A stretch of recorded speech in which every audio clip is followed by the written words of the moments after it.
كل سنة وانتم طيبين وعيد فطر مبارك عليكم يا رب. تعالي بقى، خلاص رمضان جري والواحد محسش بيه. لحقت جبت الترمس ولا لسه؟ يلا بقى هاتي الترمس كده. اللهم صل وسلم عليك يا حبيبي يا رسول الله، ونسمي الله ونقول اللهم بارك. اول حاجة هاتي كمية الترمس اللي انت حباها. انا هنا جبت نص كيلو، بس جبته ترمس سريع. الترمس البلدي ليه طريقة تانية خالص، لو عايزينه قولوا لي في التعليقات. انا هنا هنعمل الترمس السريع اللي بيتعمل في يوم واحد وتكوني بداية تاكلي منه. تمام، جبت كده الترمس بتاعي، نقيت منه اي حاجه مش عاجباني ورحت نقعاه قبل ما انام. يعني انا بعمله من بالليل واسيبه يتنقع الصبح اصحى اعمله. طيب لو انت جايبه الصبح نقعيه كده لمده 5 ساعات 6 ساعات، وبعد كده لحد ما تلاقي الحبايه بتاعت الترمس نفشت وبقت حلوه. تمام، خلاص كده حطيته بقى بعد ما نقعته، شطفته من الميه بتاعت النقعه بتاعتنا، ورحت غسلاه كويس وحطيته في حله بميه على النار زي ما انتم شايفين.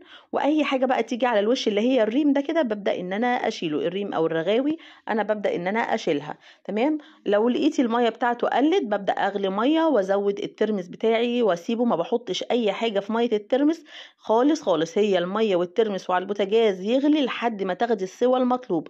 هنا بعد ما خلاص خدت السوى المطلوب صفيته من الميه وشطفته شطفه حلوه. تعالي نعمل بقى محلول الملح. جبت كده كميه ميه قد 2 لتر تقريبا، ورحت هنزل عليهم باربع معالق ملح كبار.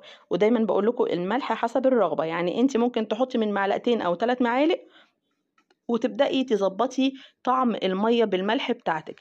وابدأ ان انا ادوب الملح كويس جدا في المية. وبعد كده بقى اجي احط شطة، حبة بقى ايه يعني سبايسي كده وحراق خالص، خلاص حطي بقى شطة معلقة نص معلقة على حسب. والكمون برضو هنحط ايه، ربع معلقة من الكمون كده مليانة هرمية، او نص معلقة كمون. وهحط عصير 3 ليمونات كبار يكونوا فيهم مية.